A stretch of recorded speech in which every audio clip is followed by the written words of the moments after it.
Okay, so this should be recording now. Welcome to both of you. Welcome to the other people that are in the other section and online too. We're going to use this recording for both sections. So this is BA 4908, and um, this is the first time we've actually offered this course. It's part of the way we changed the GE requirements. So it's your senior seminar capstone. So you're supposed to. The whole point of this is reflecting on the various courses you've taken over your career and seeing how they relate to your future career. So if I pull up Blackboard,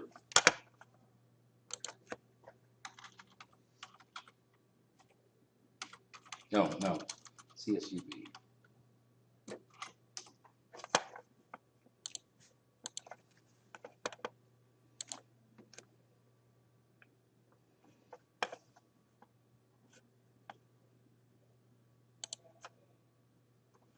So the only thing I have in Blackboard right now is the syllabus, and it's in the information section.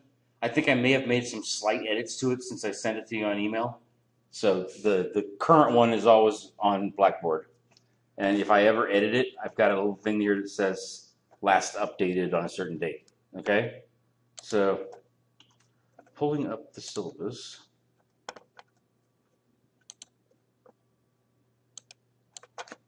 You guys see that okay? Okay. So we're going to meet here once a week. It's just going to be the two of you plus our online people, but they're not going to be live. They'll probably watch the recording later. Um, that's my email. That's my cell phone number. If over the course of the semester you need anything, have problems, have questions, I usually say email me first. If we can't solve it that way, call me or text me. If we can't solve it that way, then we'll meet at my office hours. And if you can't come to my office hours, which are 2 to 3:45 on Tuesday, Wednesday, Thursday, then we can set another time. Okay. This course basically, like I said, fulfills the GE capstone requirement for your senior seminar. There's a couple of different learning objectives. We want to integrate the knowledge that you gain in your major into one project. Demonstrate oral and written communication skills. That's what you have to do in a lot of classes, but we got to do it again here. Demonstrate analytical and quantitative reasoning. I'm not sure how I'm going to weave that in yet, but reflect on skills, knowledge, and awareness gained, and reflect on the contribution of major and general education to one's career. And then to become ready to demonstrate to prospective employers how your baccalaureate has prepared you for employment success. So that's the whole point of this class, is to take all of your courses that you've taken, look at all the courses you've taken over the course of your CSUB career, and we're going to basically do little write-ups on them, how they helped you in your major and how they helped you with your future career. And then we're going to do a project. We go down to grading. So there's GE and career reflection assignments. That's 40%. That's doing the write-ups on each of your classes, basically. Project and project presentation is 60%. So you'll put together probably a 5-page, 10-page paper. I'm not sure yet. I haven't decided what the project will be, but it will integrate your various classes that you've taken into one project. And so you'll do that project, turn it into me, and you'll present it for about between 5 and 10 minutes in class. And you don't have an audience, you just have me as the audience, but oh well, you get a kind of a free pass on public speaking because there's no public here. There's a little bit of description of the GE reflection assignment. Basically, the assignment is to do a 1-paragraph write-up on how each GE class has contributed to your understanding of the major. And then the career reflection assignment is how each of your major classes has contributed to your future career. Again, like a 1-page write-up. The project we'll define later as we go on. Presentation. Here's our calendar for the weeks. So I do a little intro on the syllabus today. I'm going to do a little presentation on LinkedIn, establishing a professional image, and then I'll talk a little bit about why I had you fill out that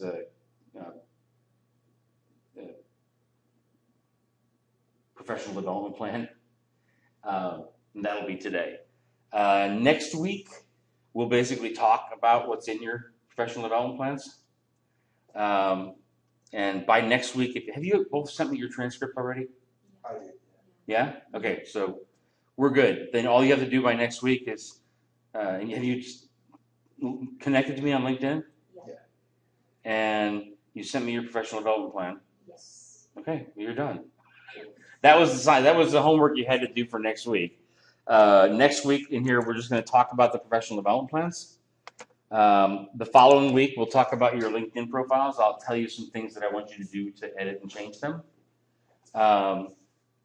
We'll talk about your transcripts the week after that, and how to describe each class in your assignments. And then week 5, 6, 7, we'll be doing the one paragraph write-ups. I'm going to have you do the paragraph write-ups beforehand, and then I'll look. There's a software called Portfolium that I'm going to have you use to write up the descriptions in, so it'll be online, available for job employers and stuff, and we can pull it up here, and I can just look at what you've done and comment on it, and we'll discuss it in class. So you'll have three different weeks to write up. I think there's like 8 GE classes or something that you need to do write-ups on. So if there were 9, it would be 3 a week. Okay? And then after that, we do the same thing except relating your coursework to your future career instead of to your major. Again, 1-page write-ups. We'll do it for 3 weeks. We'll look at the paragraphs in class and discuss them. It may be a really short class because it's just the two of you to discuss, but that's okay.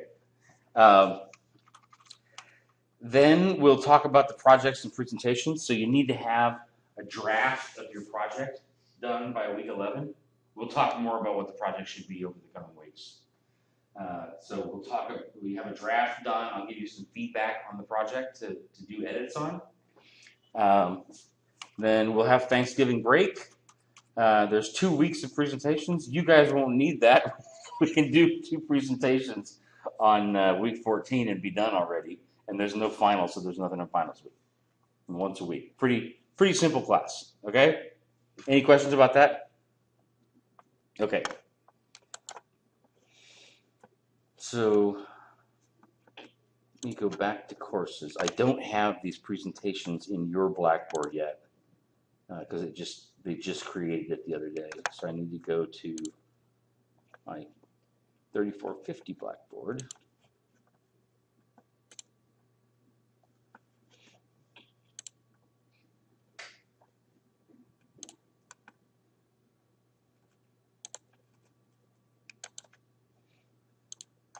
Okay, so these are the topics I want to talk about briefly about LinkedIn.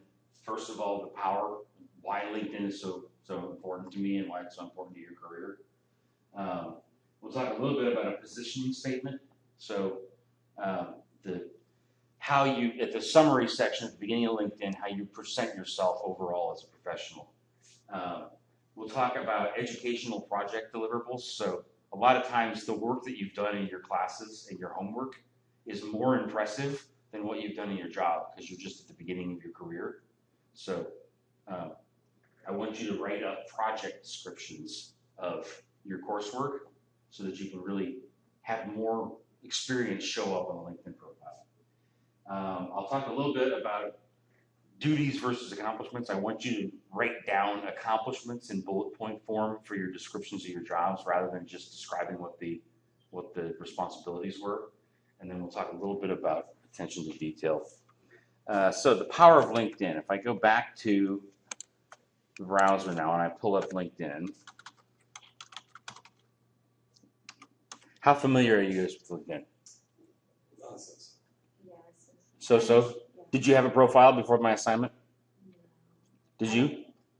Yes, but I never used it. Okay. So go ahead. What were you going to say? Oh, well, it's just, I knew like people that were like certain majors, I feel like use LinkedIn more than like other majors. I think. Like, well, it's like more well known in other majors. Mhm. I feel like. It's I have somebody I knew that was like I think it was like business or it was like market. It was marketing, and he said it was important about how many people use like LinkedIn too on LinkedIn or something. it's an amazing tool for networking. So, tell me the name of a company you'd like to find a contact at. I don't know actually. like work out one day or like. Your dream job. Well, I want to be a veterinarian. Okay. So, I mean, I guess I could work for I don't know like a zoo or I don't know. How about the San Diego Zoo Yeah. as an example? Yeah. Okay. So, do you know anybody who works at the San Diego Zoo? No. Okay, so put down San Diego Zoo and hit enter. And you'll see here there's a bunch of results. You can choose people, jobs, content, and more. Really, the important things for you guys to know are people and jobs. Jobs lists, actually, jobs that are currently available and posted for the zoo. So it actually is a great way to find job listings. But the thing that is so powerful to me is the people section. So if we just look at people, you'll see here Ted Moulter, third. It says third after each of the names. Second. So if you just want to see, this is the degree of separation that you have from the contact. So a second degree contact means that I know someone who knows Carrie Gonzalez. So Carrie's the research assistant at the zoo, and Hannah. Okay, so Hannah Interpreting Services is that right? Yeah, that's a language school that connected to me a while back. Not a very good referral connection because I barely know them, but I could call the school and ask for an introduction. Here's a better one. Mariana Ferreira is actually she is a fellow alumni for me from UCLA, I believe. It's been a while since I talked to her. I think that's where I know her. So Mariana knows Carrie. So if I want to meet Carrie, I just send a message to Mariana and say, hey, could you introduce me to Carrie? And then she can introduce me. Cool. And I don't know anybody at the zoo, and I had no idea that Mariana knew Carrie. There's no way I would know that, but LinkedIn knows that. So the more people you're connected to, the more networking opportunities you have. So as soon as you connect to me, you have access to all my contacts. So I'll be a first degree contact for you. All of the rest of the people who are my contacts, and I have about 750 at this point, are second degree contacts for you. And then if like this Carrie would actually show up as third for you because you know me, I know Mariana, and Mariana knows Carrie. So LinkedIn will tell you first, second, third degree, how are you connected to this person? And it'll show you who you're connected to them through.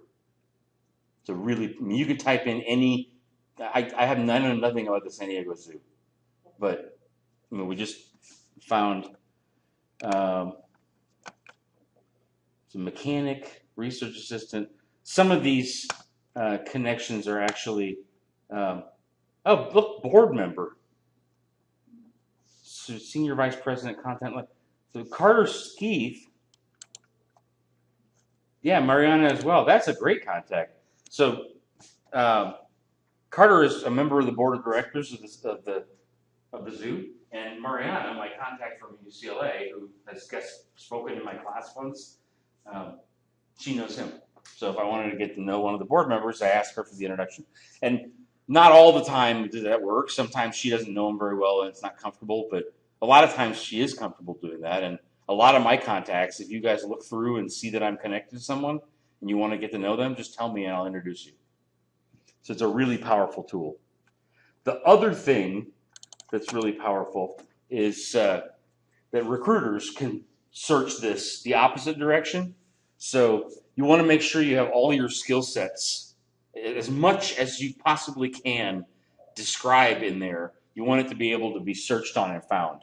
So a couple years ago, I was working on a project with some of my students where we needed C++ programming. It's a programming language. I don't know the first thing about C++, but I typed in C++, and if I go, and this time I just put first degree contacts, this is people I know directly, 20 results. So 20 people that I know where somewhere in their profile it says C++. So they may have programmed C++ in the past, they may program it currently, they may have worked on a project where somebody else programmed it, but there's 20 people who have a connection to that skill set. So if I need somebody that does C++, I can talk to these people. The same way for recruiters. If they're looking for somebody who has a certain kind of accounting experience and is located in Bakersfield, if you have that in your profile, they'll find you and they'll reach out. Most of my students who've signed up for LinkedIn end up getting some messages from recruiters after they finish their profile. So that's the power of the platform. That's why it's so important to be on it. Going back to the presentation again, the positioning statement. So you want to have a summary at the beginning of your profile that kind of describes you overall as a professional. So this is my positioning statement. The first sentence is the statement of who I am: international business development scholar, educator, and consultant with 20 years of experience. So hang on one second. It's Rachel, right? Yes. And okay, you talked about it already. You want to do that? Yes. Yeah. So you already working at a vet place right now? No, I work at a pet food shop, but actually I might be changing jobs. I might be. Oh, Village Pet Market, yeah. Yeah. Okay. So I would say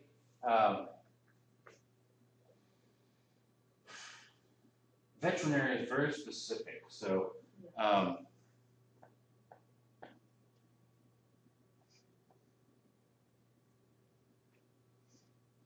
I might put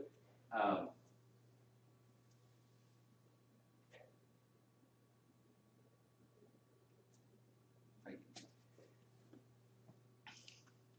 animal care aficionado, and you basically care about animals. Yeah. Animal care aficionado with 5 years of project-based experience. So even if you haven't worked in the veterinary world before, you have some experience from working.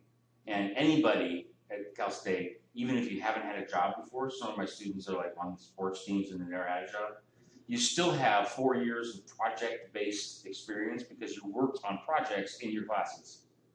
So if you're describing your experience and you're at the beginning of your career like you guys are, I would suggest listing something like 4 years of project-based experience. If you put the word project-based in there before the word experience, then you're not saying that you actually have experience in that field. You're saying that you have project-based experience. It still looks impressive, but you're not misrepresenting yourself. So the first sentence is a statement of who you are. The second sentence is some of your highlights of your skills and abilities. So for me, it's being a specialist in student coaching, sales management, lead generation, da-da-da. So those are the things that I'm particularly good at doing. Second sentence. So highlight some of the cherry-picked skills that you're really good at. And then the third sentence, tell something you've accomplished. In my case, key player in a number of educational, consulting, and business expansion projects on those 3 continents. So that's my positioning statement. Yours will be focused on veterinary work.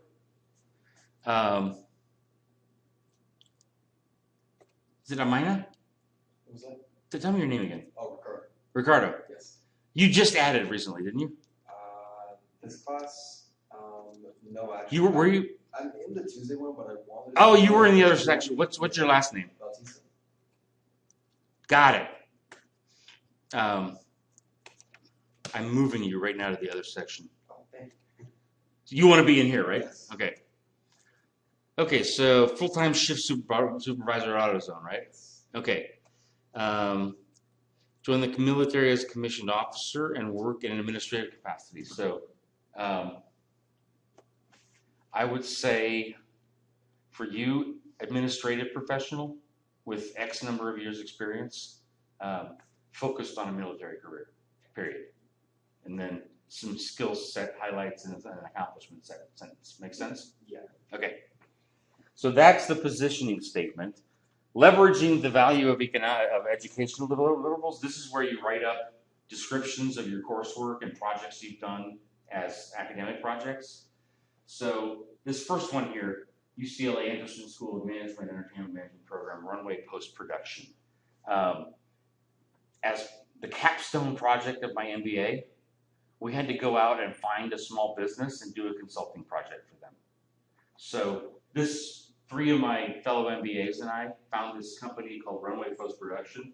They work on, they process movies after they've been filmed before they get distributed. So doing all the editing and cutting and stuff, that's what Runway does. So we did a little project looking at their accounting and found an opportunity for reducing costs for 25% more profit. That wasn't a job. I never worked for Runway Post-Production, but I did a project in the class. So that's more impressive. Before I wrote that, I didn't have any experience in the music business or in the entertainment business. So my job experience was all management consulting and accounting technology. It doesn't say anything about the entertainment business, but once I put this, now I've got some qualifications in entertainment too. So you really want to leverage your coursework and write up projects. And this is going to be part of what we're doing in this course of writing up a description of your courses that you worked on and how they relate to your career. Another example that's a little bit closer to home for what I intended for you guys in this class is my project for a Visual Basic class I took a while ago. So if you scroll down in your profile, your work experience is always first. After your work experience comes your education. Then there's actually an opportunity for people to recommend you if you worked with it. It's like putting a standing recommendation letter on the page for everyone to see. So you got a recommendations section and then accomplishments.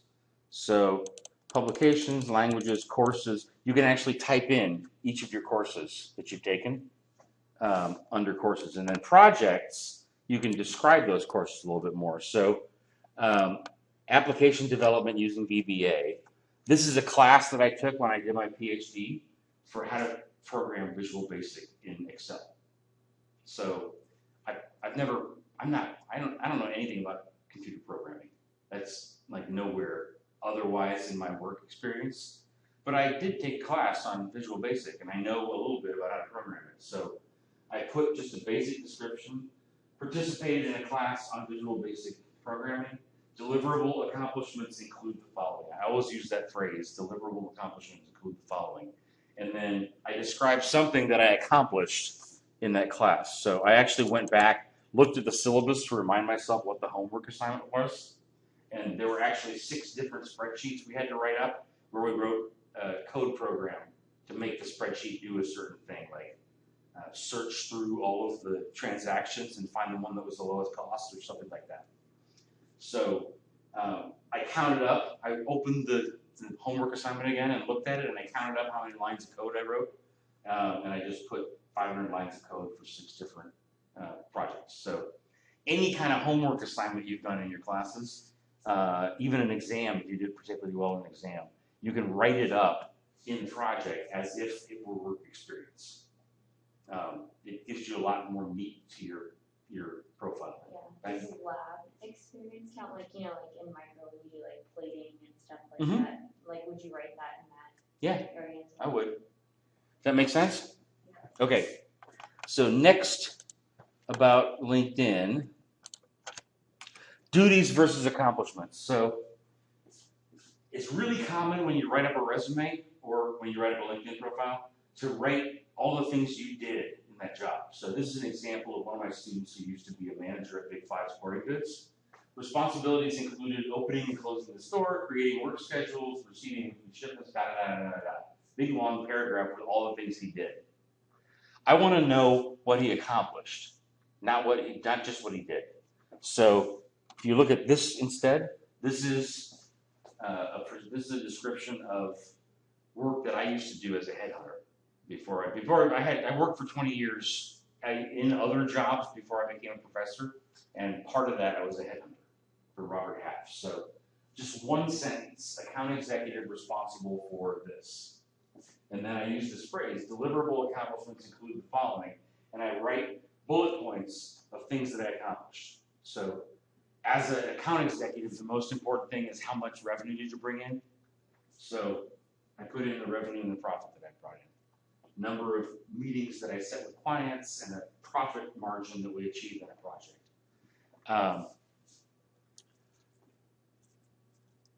Rachel, if you're writing up something from your pet store experience, I talk about the number of customers you interacted with, or the amount of money that went through the cash register over the course of an average day, or the value of the inventory you're responsible for organizing. Those are the three things that in a retail setting are the most important, I'd say. And just think about how many, on average, how many customers do you deal with in an average day, and you can multiply that out to a week or a month. Make sense? And Ricardo, same thing for you. As a shift supervisor at AutoZone, I want to know how many projects, how many there's like repair jobs that come through a garage, right? No. Okay. It's a lot more like a retail. Oh, it's a retail. Okay. Okay. So same questions for you. How many customers do you deal with on an average basis? How many employees? Since you're a supervisor, how many employees are you responsible for?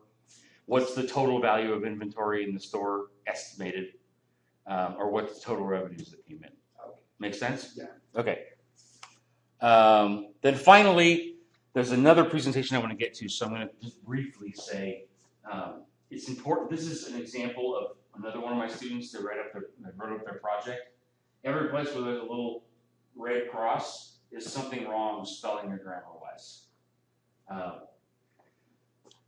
A lot of my colleagues at Cal State always complain about millennials not being able to write well. But I don't actually agree with them. If you look at old writings from like Thomas Jefferson or George Washington, Andrew Jackson, it's like they chose how to spell a word based on how they felt like spelling it. There's no standard spelling. There's all kinds of spelling errors. There's grammar errors. They're no better than you are.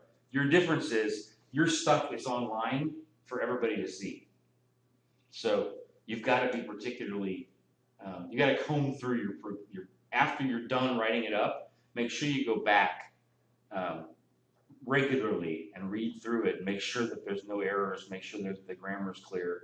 I usually make subtle edits in my profile about once a year because I see a better way to phrase something or an easier sentence structure. You're constantly working on making it as polished as possible because unfortunately, even though you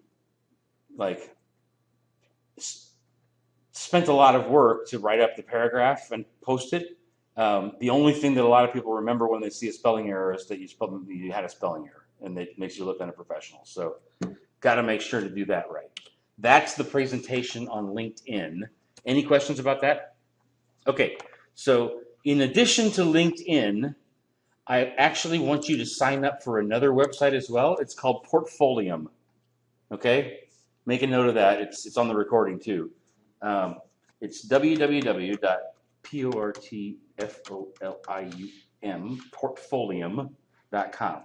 Okay, and once you go to portfolium.com,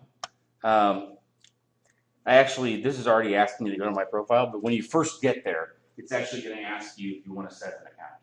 And you can log in with your LinkedIn credentials. So as soon as you created your LinkedIn account, which both of you have, go to Portfolio and just say log in using my LinkedIn account, and it'll open up a profile that looks kind of like this. And in what's particularly valuable here is, if we scroll down to the bottom, you can actually describe course by course every class that you've taken. So the descriptions that I want you to write up for your, like how your GE course relates to your major and how your major classes relate to your career, I actually want you to write them up in Portfolio. Because you can actually put a good description here. You can actually attach documents like the final project, the final paper that you wrote or whatever. It's a more robust platform for describing classes. So that's where I want you to do those first two assignments. Make sense? Okay. Last presentation is about professional development.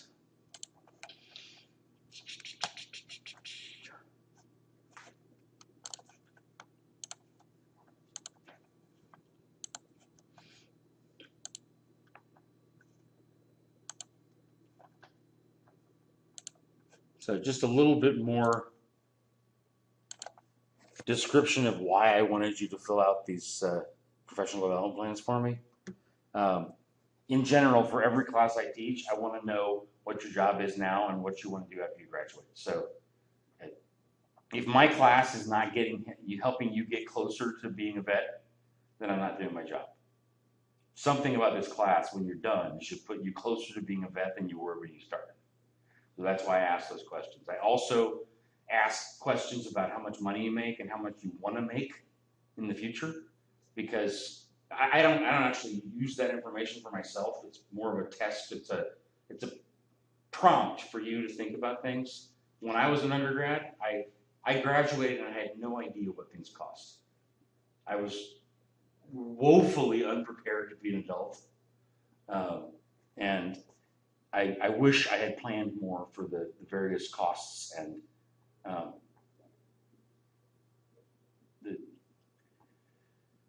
the investments of money that I wanted to make in order to be a certain place in my life 10 years later. You have to plan for what you spend each year to get to that point if you want to accomplish certain goals in your life for your budget. So I had you do that so you think yourself about how much money you're going to need to make to achieve your goals 10 years from now. There's a little bit of information in here on job searching and network building, and then the rule of 10 is a rule that I made up. If you want something to work out in life, you need to have 10 options. So if you want to get one job, you apply for 10. If you want to find one new contact at the zoo, we look at 10. And if we contact 10 people, at least one of them will probably be willing to be your friend, you know? But if you just contact one, it might not be enough. So when it comes to job searching and networking, I'm a very big proponent that you have to have enough numbers of possibilities so that one of them works out. We can skip this one. The basic stuff that I wanted you to put, and both of you guys have done this, so this is really more of the benefit of the recording right now. There's some pretty standard things that you could do once you graduate. Earn more money in your current job. So some people already like the job they're in. They just want to earn more after a bachelor's. Move to a new job in the same company. So maybe they're an admin assistant and they want to be a manager. After the bachelor's, they can move up. They could find a new job in the same industry. So maybe they're in agriculture and they work for Bolthouse right now, but they'd like to work for Wonderful. So that's another common thing to do at graduation. Some people can get a new job in a different industry. So they might work in accounting and wish they were in the entertainment business. So that's a good opportunity to change the industry you're in when you graduate as well. Grad school is an opportunity as well for some people. And internships, volunteer opportunities, and hobby projects. I wrote that It's very important to put that in there. If you're trying to get your foot in the door for like being a vet, sometimes it's hard to find the right opportunity. If you're willing to volunteer or work as a hobby for a couple hours a week on the weekends or whatever, you can get your foot in the door for a lot of things that otherwise you wouldn't be able to. When I was in the music business, my MBA, the summer between first year and second year, I worked for a company called Artist Direct. We had a website with all kinds of merchandise and music from various artists, and then we also had a concert booking agency. So I insisted on getting paid, so I worked on the merchandise website side of things. If I had been willing to work for free and just get coffee for people all day, I could have worked with the concert promoters, and they were booking concerts for the Red Hot Chili Peppers, for the Stones, for Robbie Williams, for Blink-182. I mean, big name, Marilyn Manson, big names in the late '90s. And I could have met all the contacts backstage if I had just been willing to work for free, but I wasn't willing to do that. So in the music business, I ended up negotiating contracts. That's most of what I did for my time. What I really wanted to do was hang out with the artists. That's the cool thing, is to say that you know Jay-Z. You know, I was hanging out with Jay-Z last weekend. That's the cool thing about being in the music business. And I didn't get to do that because I wasn't willing to work for free and get my foot in the door. So I highly recommend, for things that are kind of a dream that you want to get to later and are hard to get into, think about doing stuff for free on a part-time basis because you get your foot in the door. Okay, basic budget items. Some people are better than others at already knowing what your budget is, but I put this in here as a reminder to everybody. First of all, plan your budget based on your net income, not your gross income. When I first got my first job, it was $33,000 a year. Not very much these days, but I was proud of it. And that's about $3,000 a month, gross. But I didn't get $3,000 a month in my bank account. I got more like $1,800 or $2,000. So I was really disappointed when I started looking at how much I have, and I couldn't pay for all the things I thought I'd be able to because I didn't have $3,000. I only had $1,800. It's really good idea to save 20% of your income in retirement fund. It seems like a long way away right now, but if you guys don't plan for retirement, you'll be living in a box when you're 80. It's my dad. I don't have enough money to really take care of my dad fully, and he didn't plan well for his retirement. He had a stroke recently, so he's living in an assisted living facility, which he's got a roommate, and there's not very many like care people for all the patients, and it's really kind of a bad place. And if you don't plan well for your retirement, you end up not living a nice life when you're older. Rainy day funds. It's important as well to put cash aside just in case something unexpected comes up. So you might have medical expenses, or your car breaks down. You might lose your job and have to go a couple months without a paycheck before you get a new job.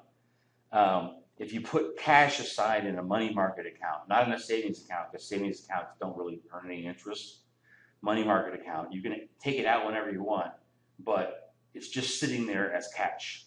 It's not the same as your investment account, because this thing is investments for the long term. You can't take out the cash. You pay a penalty on it.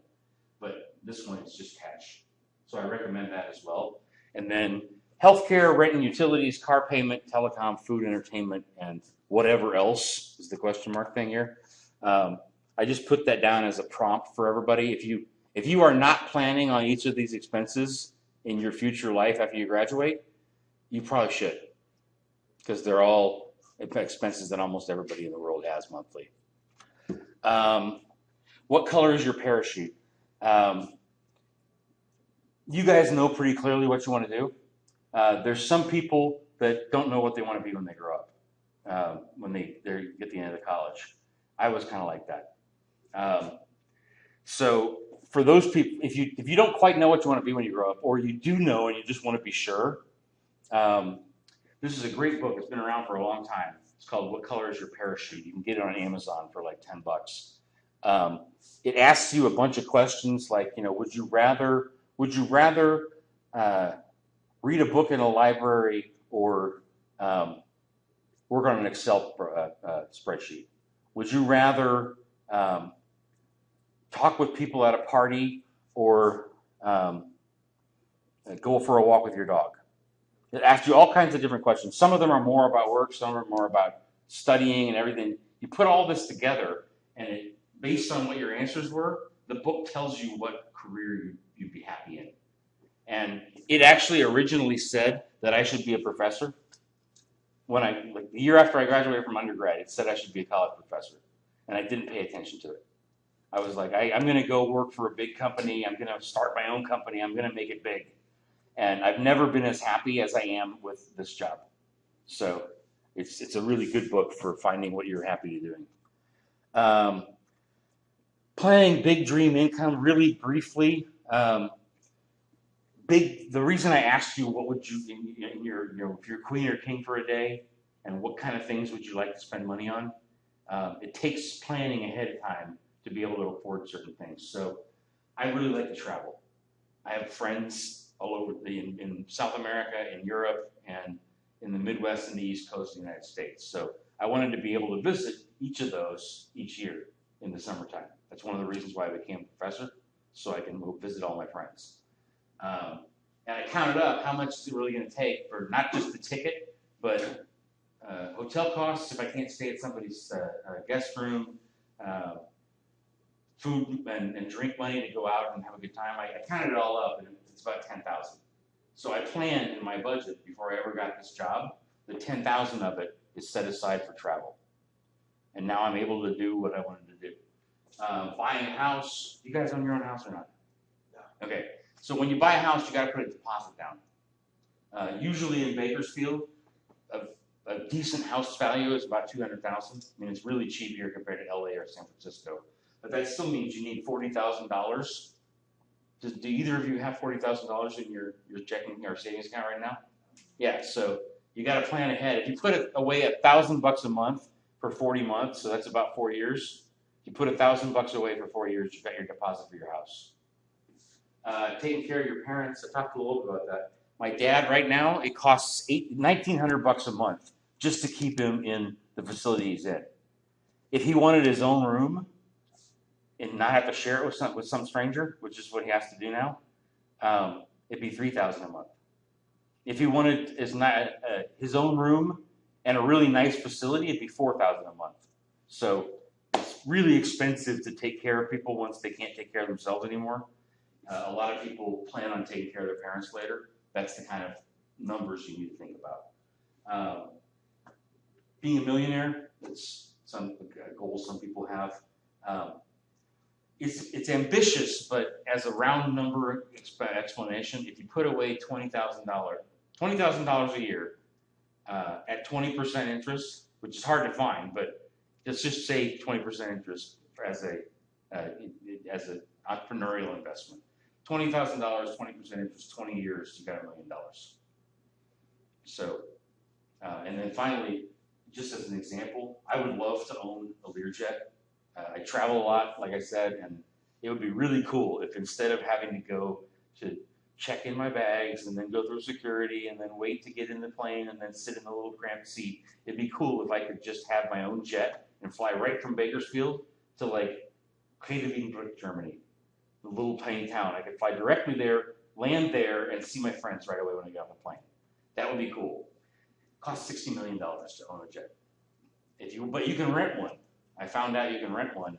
You can rent a place on a jet for $500,000 an entry fee, and a $500,000 entry fee, and $100,000 a year to maintain your seat. And for that, you get about 30 days worth of travel. 1/16 of the plane. So some examples of things that cost a lot of money that you can achieve if you plan ahead for 10 or 20 years and save your money. It's after 7:50 now, so this is the same place I got to and ran out of time for the other section. There's some stuff on networking and job search that I'll go over next week. Finish this presentation, and then we'll talk about your professional development next week. It'll probably be a short class session because there's only 2 of you. I go through usually each person and talk a little bit about where you're at with your job search and where you're at with planning your career, and we just talk about that. So that'll be next week. Okay? Any questions? No. Cool. It's been a great group of 3. I'll see you guys next Thursday. Have a good weekend. Thank you.